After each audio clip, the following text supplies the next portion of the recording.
semua, kembali lagi dengan saya di channel Bon Weekends. Sekarang kita masuk dalam sesi sharing dengan Neng Sinta. Oke teman-teman, dalam video kali ini saya ingin membahas tentang apa aja sih peran yang bisa dilakukan peserta CPNS dalam melawan pandemi COVID-19 ini. Jadi sebenarnya apa sih yang bisa kalian lakuin untuk masa-masa sekarang ini? Jadi sebelum kita bahas lebih lanjut, jangan lupa buat support selalu Bon Weekends. Caranya, klik like, tinggalkan komentar, serta subscribe. Jadi teman-teman, sebenarnya ada berbagai macam hal yang bisa kalian lakuin untuk memerangi bersama melawan pandemi ini teman-teman. Jadi hal yang pertama yang bisa banget kalian lakuin, dan ini bermanfaat banget untuk kalian. Yang pertama, belajar di rumah aja. Dengan belajar di rumah aja merupakan salah satu aktivitas untuk mengurangi penyebaran virus ini teman-teman. Jadi kalian bisa stay at home di rumah terus, belajar, bisa mulai mengumpulkan materi-materi yang sesuai dengan tes kalian, terus bisa cari-cari informasi lebih dalam lagi yang sesuai dengan jabatan kalian. Jadi waktu ini sangat berharga banget untuk kalian teman-teman. Jadi jangan sampai dilewatkan begitu aja, karena ini benar-benar kesempatan kalian untuk merubah nasib kalian di masa depan gitu. Jadi kalian harus ikhtiar dulu, harus usaha dulu, harus belajar sebaik-baiknya. Nomor 2, kalian bisa memanfaatkan kecanggihan teknologi untuk berkomunikasi jarak jauh teman-teman. Bisa itu video call, bisa itu telekonferensi dengan teman-teman kalian. Kalian mulai bisa berkomunikasi walaupun dengan jarak yang jauh, walaupun hanya dengan media alat komunikasi, bukan bertemu secara langsung. Kalian bisa sharing dengan teman-teman kalian yang mendaftar CPNS juga, yang udah sampai hampir ke tahap SKB ini teman-teman. Kalian bisa sharing apa aja yang perlu dipersiapkan. Jadi dengan sharing tersebut diharapkan nanti persiapan kalian bisa lebih bagus lagi teman-teman. Teman kalian kan gak harus ngedaftar satu instansi sih, boleh bisa ngedaftar di instansi lain. Ya kalau bisa sih ngedaftar pada instansi yang sama, biar kalian bisa lebih update lagi info-info terbaru tentang instansi yang kalian daftar gitu. Atau berbeda instansi juga nggak masalah sih, yang penting kalian bisa tetap sharing apa aja sih yang perlu dipersiapkan dan apa aja sih yang perlu dipelajari gitu teman-teman. Nomor 3, ikuti grup-grup CPNS. Ini bisa grup-grup instansi kamu atau grup-grup dari luar instansi kamu, misalnya CPNS nasional atau apa gitu. Kalian bisa ikut aja gabung, kalian bisa ikut aja gabung, nanti di situ kalian bisa memantau informasi terkini tentang pelaksanaan SKB ini teman-teman. Siapa tahu nanti ada teman yang udah lebih update daripada kalian kayak gitu. Kalian bisa pantau, kalian bisa lihat teman-teman yang lain belajar apa aja, itu bisa jadi salah satu referensi belajar kalian gitu. Nomor 4, kalian harus nge-follow akun-akun resmi dari instansi kalian, dari BKN, dari Kemenpan. Kalian harus follow instansi-instansi tersebut untuk memantau kapan sih sebenarnya pelaksanaan SKD ini dilaksanakan, atau ada kebijakan apa sih yang terbaru tentang pelaksanaan CPNS kali ini gitu. Karena dengan memantau akun-akun resmi itu menghindarkan diri kalian sendiri dari informasi-informasi yang kurang benar atau informasi hoax teman-teman gitu. Jadi kalian harus tetap percaya pada satu, yaitu akun-akun resmi. Itu aja, kalian nggak usah percaya yang lainnya. Kalian acuannya satu teman-teman, akun-akun resmi aja. Nomor 5, ini sebenarnya lumayan penting banget. Lakukan hobi kalian walaupun itu di rumah aja teman-teman. Sebenarnya kalian udah mulai ngerasa bosen gak sih di rumah aja? Dan sebenarnya kita udah kayak hampir sebulan kayak gini di rumah aja.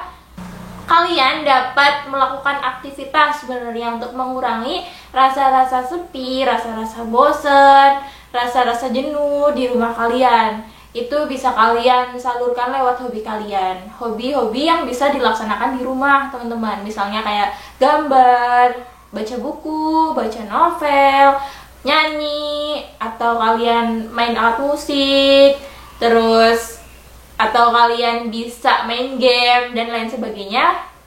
Hobi-hobi yang bisa kalian lakuin di rumah aja, itu bisa mengurangi stres kalian, sehingga nantinya kalian bisa belajar SKB lagi dengan pikiran yang sudah fresh teman-teman, kayak gitu. Nomor 6, kalian harus tetap jaga kebersihan. Kebersihan misalnya, kalian tuh bisa bikin cairan desinfektan, terus kalian bisa semprot-semprot ke permukaan benda yang sering tersentuh oleh manusia teman-teman gitu, oleh orang lain juga. Kalian bisa bikin cairan desinfektan tersebut dan rutin semprotin ke benda-benda yang sering tersentuh teman-teman, untuk mengurangi resiko tertular dari COVID ini.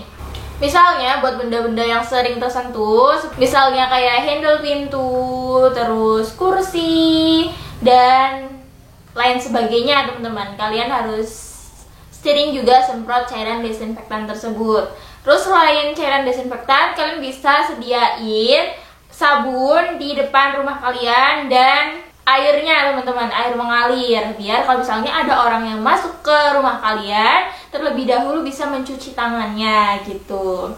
Terus untuk kalian yang terpaksa banget harus keluar rumah, misalnya ada suatu aktivitas yang nggak bisa ditunda dan itu penting banget kalian harus tetap keluar rumah, misalnya nih sepulang kalian ke rumah, kalian harus melepas semua baju-baju kalian, baik dari atas kerudung sampai bawah, sampai kaos kaki dan lain sebagainya, langsung dicuci. Terus kaliannya juga langsung mandi teman-teman. Terus saat pulang kalian usahakan langsung mandi dan hindari menyentuh apapun gitu. Jadi masuk langsung mandi, bukan masuk tidur-tiduran dulu, main handphone dulu, nonton TV dulu baru mandi. Jangan gitu teman-teman. Karena kalian harus sadar, kalian harus melindungi orang-orang di dalam rumah kalian dari resiko terkena virus ini. Dan jangan lupa kalian bisa bawa hand sanitizer yang ukuran kecil aja, nggak apa-apa kalau misalnya terpaksa kalian harus keluar rumah teman-teman gitu. Jadi jangan sampai kalian menyentuh area muka dengan tangan kotor, jangan sampai teman-teman. Bisa minimal lah dibersihin dulu tangannya pakai hand sanitizer. Habis itu pastiin cara penggunaan hand sanitizernya udah baik dan benar. Itu kan ada tutorialnya kan, kayak gini gitu dan sebagainya. Oke, dan kalau misalnya kalian terpaksa keluar rumah, jangan lupa pakai masker teman-teman. Karena masker medis itu ditujukan untuk mereka yang sakit dan atau mereka para medis teman-teman gitu. Untuk kalian yang sehat, menggunakan masker kain itu udah bagus banget. Nomor 7, tetap jaga kesehatan. Walaupun kalian di rumah aja, kalian harus tetap jaga kesehatan. Misalnya kalian bisa rutin mengkonsumsi vitamin C atau benar-benar dari buah yang mengandung vitamin C teman-teman. Terus habis itu kalian bisa berjemur di bawah sinar matahari pagi. Selanjutnya kalian bisa mengkonsumsi makanan-makanan yang bergizi, banyak minum air putih juga. Terus kalian juga bisa olahraga di rumah, misalnya kayak senam aerobik, zumba, atau push up dan lain sebagainya. Olahraga-olahraga yang bisa dilakukan di rumah gitu. Itu juga berfungsi untuk menambah imunitas dari tubuh kalian. Oke, sekian dulu video kali ini. Semoga bisa bermanfaat untuk kalian yang sedang menunggu kapan dilaksanakannya SKB. Tetap sabar dan tetap di rumah aja, jaga kesehatan dan lindungi keluarga kamu dari virus corona teman-teman. Sebelum saya akhiri, jangan lupa buat support selalu Bon Weekends. Caranya klik like, tinggalkan komentar, serta subscribe. Tinggalin komentar kalau misalnya ada tips yang lainnya yang bisa kita lakuin walaupun kita di rumah aja. Kalian bisa tulis aktivitas kalian di rumah aja yang kalian lakukan selama ini teman-teman. Kalian bisa tulis di sini, pasti akan saya baca. Oke?